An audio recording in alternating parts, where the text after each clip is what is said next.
Welcome to lecture 50, design patterns. So, in today's lecture, let us talk about structural patterns, right. So, the structural patterns we are going to see adapter pattern, decorator pattern, composite pattern and the proxy pattern. So, they are all defined as how objects and classes can be combined to form larger structures, right. So, in fact, these are all ensuring that the system is flexible and easy to maintain, and these patterns they are focusing on simplifying relationships between entities and ensuring modularity and reusability, right. So, these are all the points where it is saying why structural patterns are so important, right. So, structural patterns which are enhancing the modularity.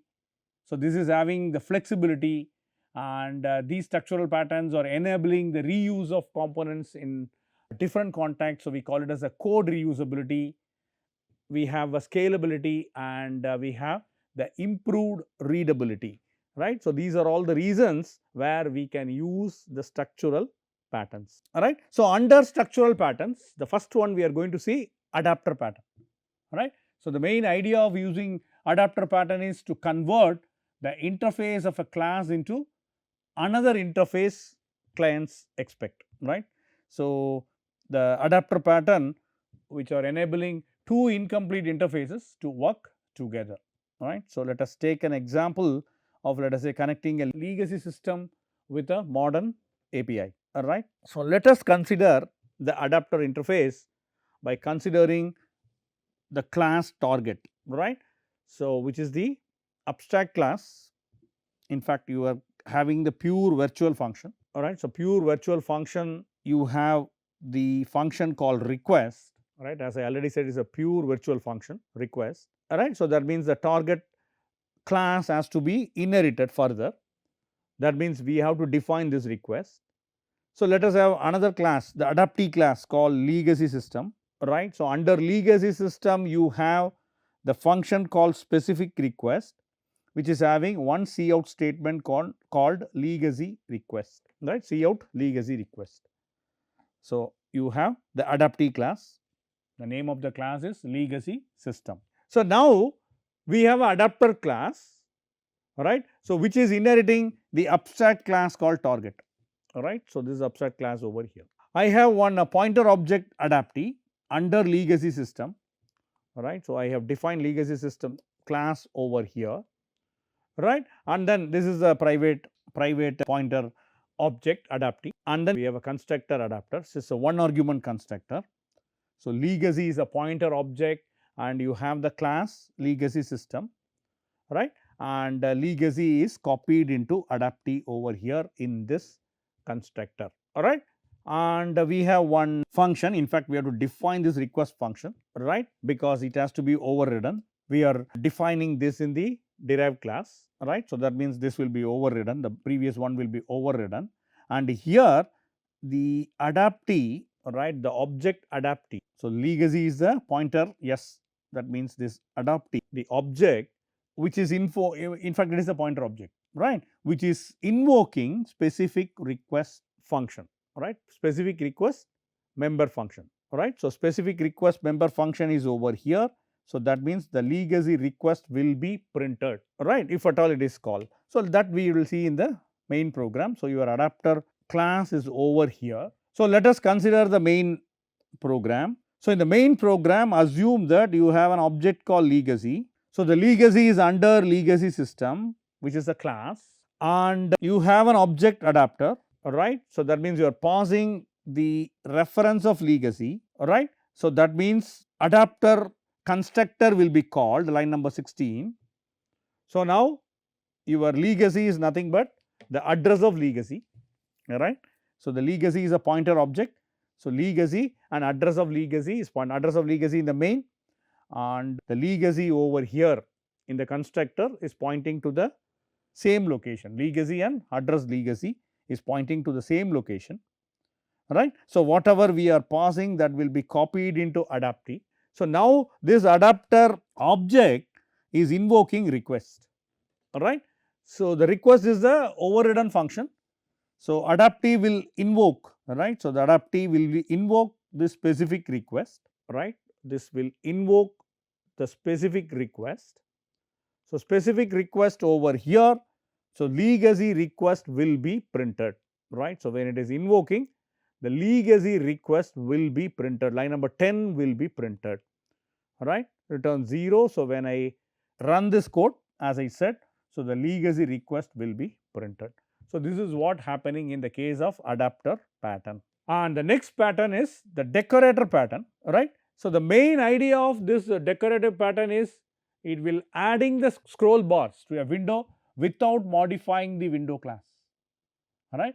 So, the purpose of this using decorator pattern, so which is adding the new responsibilities to objects dynamically, and it is also providing a flexible alternative to subclassing for extending functionality. So, here you go. So, slightly bigger program. So, let us consider the C++ program. You have class UI component, right, and you have a virtual destructor is equal to default, and you have the virtual. So, that means this is the abstract class UI component. So, you have the function called render, which is a pure virtual function, all right. So, let us see what further it is doing.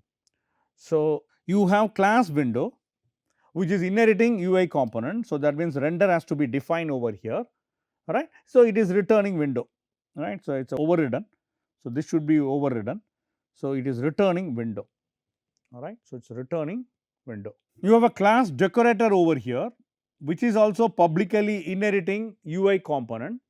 You have protected pointer object component under UI component, and you have a public, right, it is in fact the constructor, decorator constructor. You have a pointer object under the class UI component, right. So, COMP whatever you are passing will be copied into component, that is the meaning.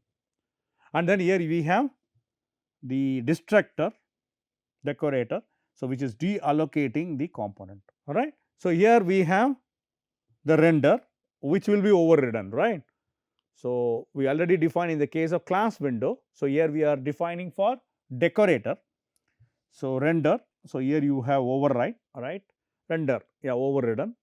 So, the component is invoking render, right. So, whereas here return window. So, here the component is invoking render. Anyway, the detailed explanation is given in the comment statement.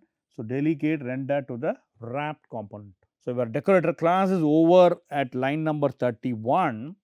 So, now you have another class called scroll bar decorator, all right. So, which is inheriting decorator in a public access modifier, all right. Scroll bar decorator, scroll bar decorator, right. So, here you have UI component, right. Then you have decorator, then you have scroll bar decorator, all right. So, in this case, so when I am talking about the scroll bar decorator, here you have the constructor scroll bar decorator, right. COMP is a pointer object under UI component, right. So, UI component is over here, right. So, UI component is over here, the base class, or you call it as abstract class, right, and the comp is copied into decorator, right. That is what it is happening in this constructor. And now again you have render overriding function. So, now it will return. So, that means the component is invoking render, right. So, plus you are going to get this particular output, right, with scroll bar. So, this is called the scroll bar decorator, previously decorator, and the base class is UI component, multi-level decorator and scroll bar decorator, correct. So, yeah, UI component and it is decorator. So, again you have border decorator, all right. So, which is inheriting decorator, and you have a constructor. So, constructor you have an object comp under the class UI component, so pointer object, right. So, comp is copied into decorator. Again same, you have a render function which is the overridden function, component is invoking render, here you are getting with border, right.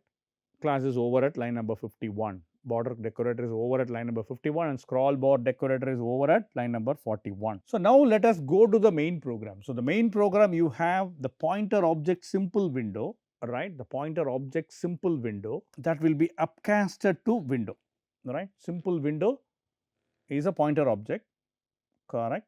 Under UI component, it is upcasting to window, right. So, window we do not have any constructor, fine right now, and you have, right. So, here what will happen, suppose if it is calling this render, window will be returned, right. So, suppose it is calling, right. So, let us call this function later, right. In fact, we are calling it line number 64. Now, you have another object called window with scroll bar, that is a pointer object under UI component, upcasting with a scroll bar decorator by pausing this simple window, right. So, you are making the connection, right, that abstract class, then the subclass. In fact, we are having two subclasses, and then, right, you are having all the inheritance, right, the hybrid inheritance, I mean to say, right. So, you are pausing simple window. Simple window is the pointer object under UI component, pointer object under UI component, and then I have decorated window, right, the pointer object under UI component, right, where this will be upcasting with border decorator. So, border decorator you are pausing window with scroll bar. So, one by one. So, you can see in the comment statement. So, initially you are creating a simple window, right, then you are adding with a scroll bar to the window. So, one by one, suppose if I am calling this render, yes, I am going to do it in line number 64. So, till abstract class you do not have the definition, and after you have any inheritance, right, because one by one you are doing. If you look at the decorated window, upcasting with the border decorator, right, and then you are pausing window with scroll bar, this you are pausing, that is why I am putting arrow, right, one by one I am going. So, line number 64, when the decorated window, so this one, this object is invoking render, right. So, let us see, it will be the interesting output, right. So, decorated window when it is invoking render, right. So, that means it will be upcasted to border decorator. So, first I go to border decorator. So, border decorator, here you have component, right. So, which is in fact whatever will be copied. So, in fact we are passing window with scroll bar, right. So, this will be copied into comp, right. So, in fact the comp will be copied into decorator, right, and then this component, correct. So, which is in fact available over here in the UI component. So, the component will invoke render, right. So, when it is invoking render, so one by one, so go above the arrow, all right, go above the arrow. So, when it is invoking this, right, since you have the scroll bar decorator, correct. So, scroll bar decorator, so one by one it is going, right. So, this is you are upcasting, so it goes over here. So, component render with scroll bar, right. So, component render, so when it is calling, it will go to the symbol window, right, which is upcasted by the window. So, what is there in window? Window, it is returning window. So, that means first window will be printed, right. So, there is no break, I mean to say there is no new line, window will be printed first, right. So, in this case the window will be printed. So, that means when it is calling window with scroll bar. So, here in this case when it is calling total window with scroll bar, alright. When it is coming over here, window with scroll bar with border will be printed, right. So, this is what exactly your line number 55, 58 and 61, right. So, window is the first output, return window, right. So, that will be printed. So, when it is printing window with scroll bar, right, and then window with scroll bar for this plus with border. So, window with scroll bar with border will be printed. So, you can see the output, yes, this is what I said, alright. So, this is how the decorator pattern, alright, I mean this example for a decorator pattern.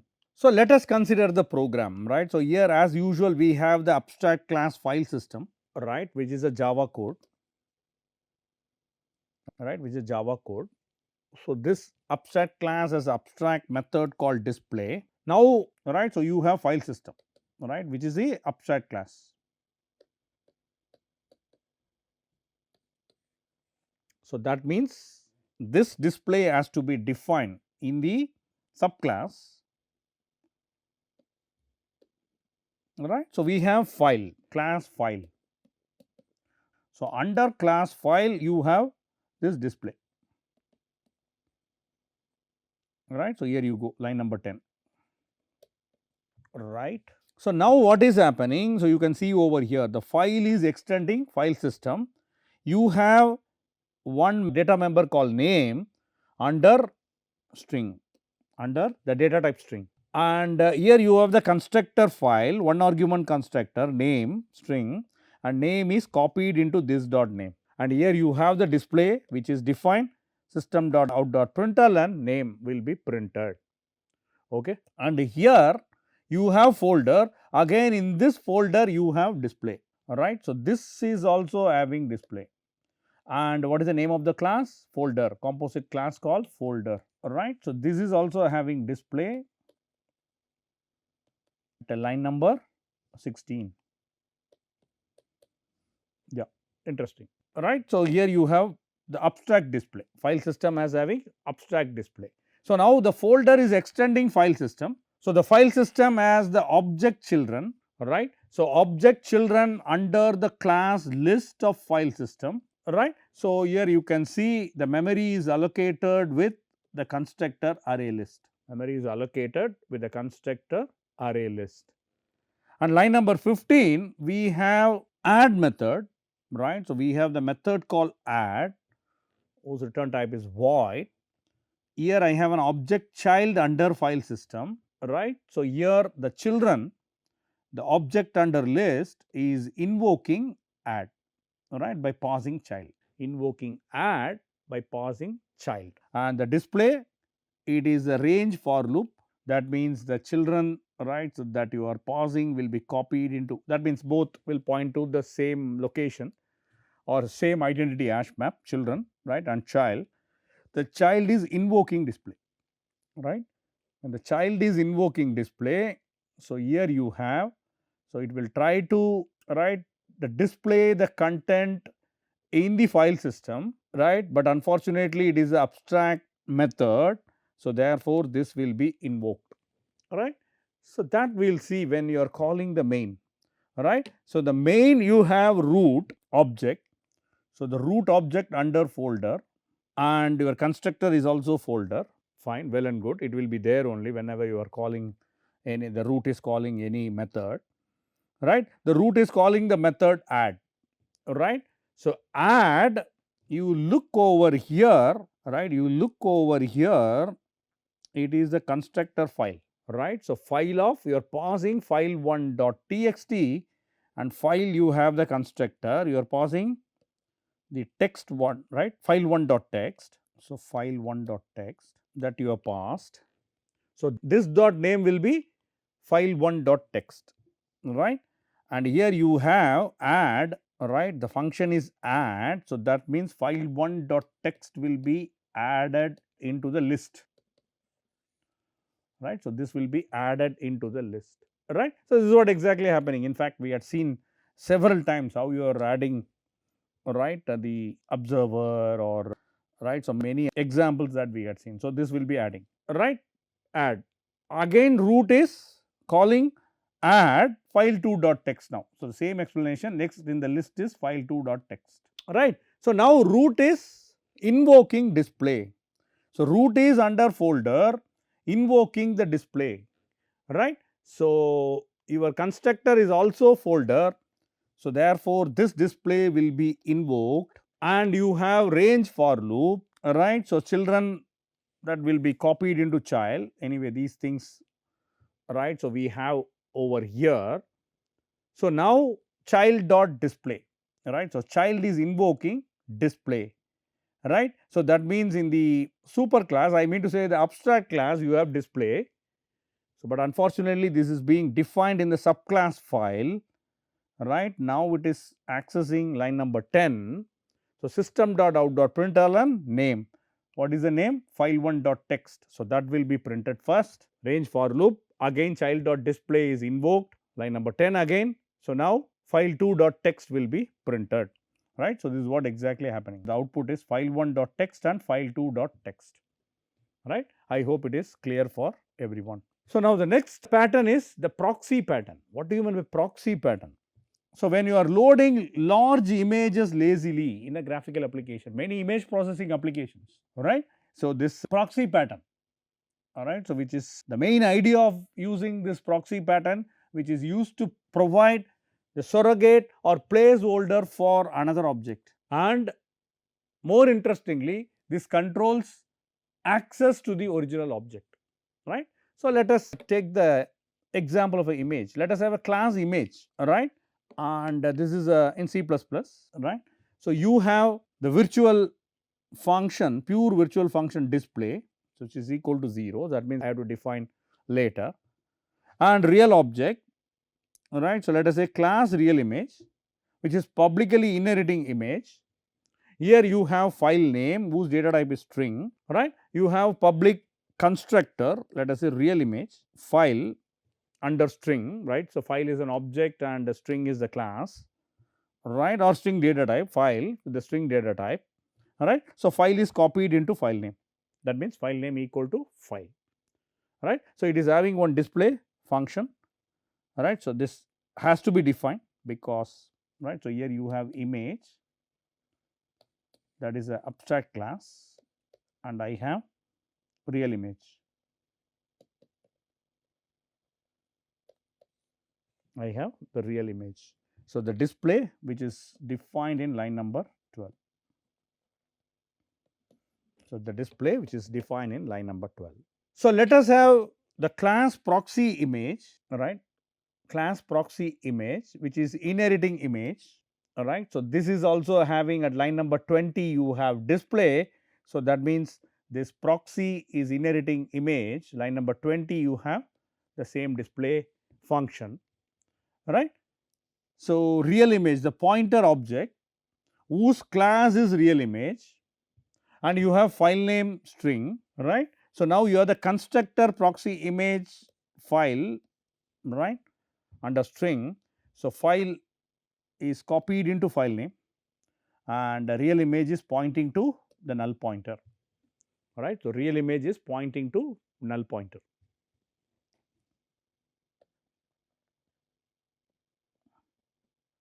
Real image is equal to null pointer, right. So, void display, what it is telling, if not real image, right. So, not real image in general, suppose, right. So, let us say in the case of a main program we are going to see. So, if real image which is not equal to null pointer, so, right, real image is not equal to null pointer, not real means it is pointing to, right, null. Then in that case you have, right. So, you have, right, we are defining real image, right, memory allocating, we are allocating a memory with the real image constructor, right, real image constructor by passing file name, right. If I simply write if real image, that means real image not equal to null or not equal to null pointer. If I put not real image, right, so that means the real image is pointing to null pointer. So, we can take in that way, the opposite way, if I put not, all right. So, then the real image is invoking display, right. So, when the real image is invoking display, so here it goes, right, it will try to go to the super class, that means which is the abstract class, right, and then line number 12 will be executed. Abstract class, it is abstract, in fact it is a pure virtual function. So, therefore, line number 12 will be executed, right. So, let us see in the main program, in the client program, the main program.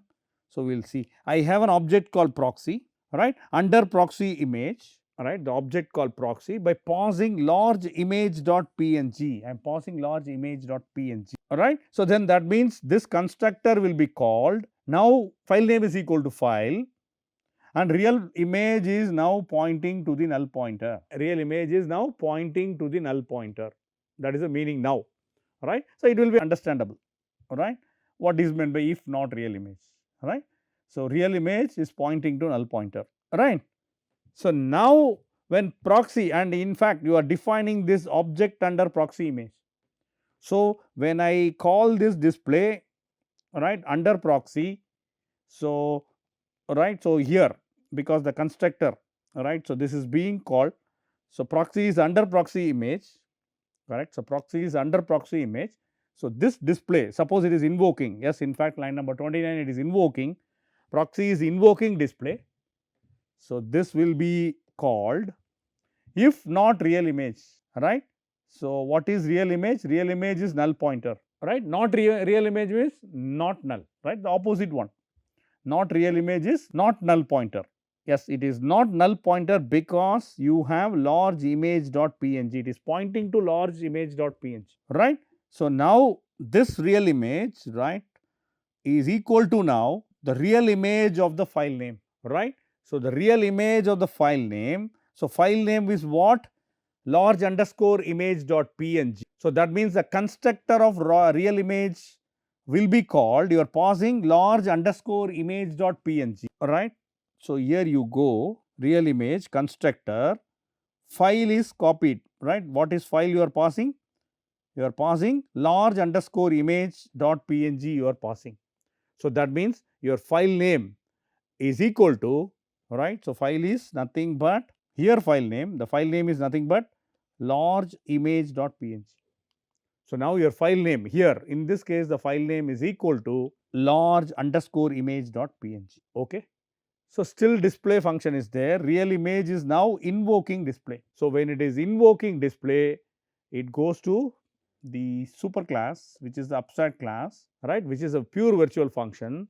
So, therefore, it is going to the subclass called real image, right. So, the real image subclass, it is displaying, right, what is the file name? Large image dot png, large underscore image dot png, right. So, that will be displayed. So, this is what we are expecting, displaying will be printed, followed by the name of the file name is large underscore image dot png, right. So, here when I am talking about if not real image, so real image is pointing to null pointer. So, not real image is the opposite, it is not null pointer. Okay. So, that point you have to be clarified. So, suppose because here I do not know what exactly I am. So, suppose you are not pausing anything, right, it is equal to null kind of. So, nothing will happen, right. So, I mean in fact it will not call any constructor, right. So, it is a null, it will not call any constructor. So, here in this case I am passing this. So, therefore, real image initially pointing to the null, now it is not null, this statement is not null, which is true. So, this is all about your proxy pattern. Okay. So, this is a very good example of the proxy pattern. So, we have bridge pattern, all right. So, the bridge pattern is separating an abstraction from its implementation, and also it decouples abstraction and implementation for independent evolution, right. So, example is separating shape logic from rendering logic, and similarly you have fly weight pattern. So, you can see the example. So, I have done several patterns. So, what you can do now, so you take these as an assignment and try to implement the bridge pattern and the fly weight pattern, right. So, the purpose of fly weight pattern is it is minimizing memory usage by sharing as much data as possible. So, particularly this fly weight pattern is useful for large number of objects, and reusing character objects in test rendering is an example. So, these two what I am giving as an assignment, you try, all right, because we have done several patterns. So, the bridge pattern and fly weight pattern. So, what you can do? So, you can try those as an assignment problem, right. So, in the case of a structural patterns, so the real world applications are these: adapter, decoder, composite, proxy and bridge, right. So, in the case of general, right.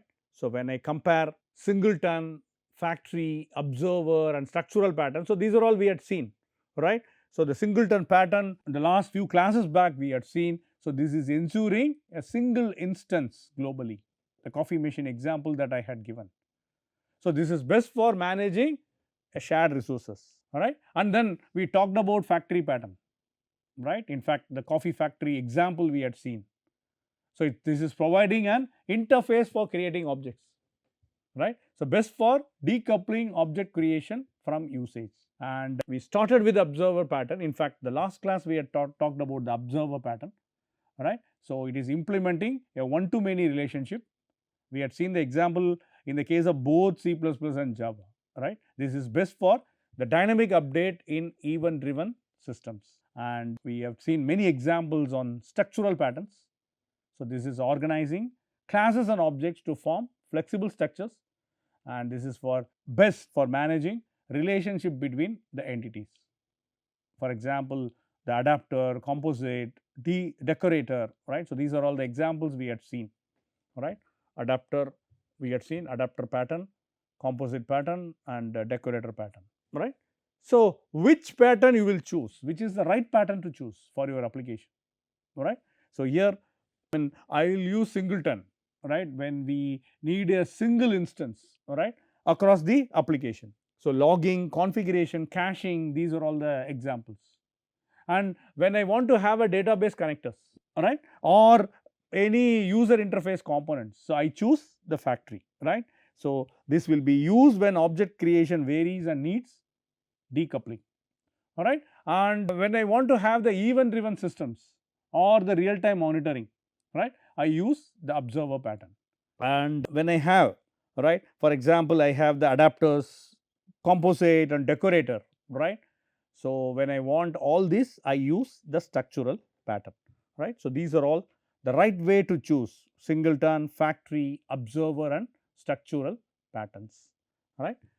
So, what are all the common misuse? So, you should not overuse the patterns, right. For the simple scenarios, one has to be very careful, right. The overuse of patterns or misapplying patterns in an appropriate problems, creating unnecessary complexity in the code, all right. And the next point is, suppose, right, the ignoring scalability and performance considerations.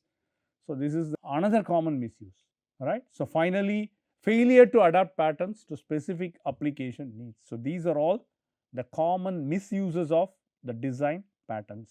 So, what are all the best practices for implementing design patterns, right.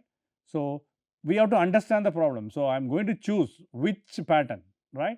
So, first understand the problem and choose the pattern and keep the implementation simple and focused, right. So, this is the best practice, another best practice, and use design patterns as guidelines, not the strict rules, right. And we can combine the patterns. We have seen several patterns, we can combine the patterns, but if necessary for complex problems, right. So, before using this, the design patterns, you have to regularly review and refactor the code for optimal use of the patterns. So, these are all the best practices for implementing the design patterns. So, now what are all the importance of design patterns in modern software development, right. So, I talked about the code reusability, readability and scalability, right. So, the design patterns, they improve these, and the standardization solutions improve collaborations among developers, right. And these design patterns, right, provide a blueprint for solving common design challenges. So, these patterns are essential for building robust, maintainable and future proof systems, all right. So, these 4 points are very important and we call it as the importance of design patterns in particular. So, they are useful for the modern software development. So, with this I am concluding this chapter. So, my advice is you try to implement all the design patterns. So, whatever the design patterns that I have given, the practical problems you take up and then try to solve and put all the applications and try to get the output. So, with this I am concluding this design pattern chapter. Thank you very much.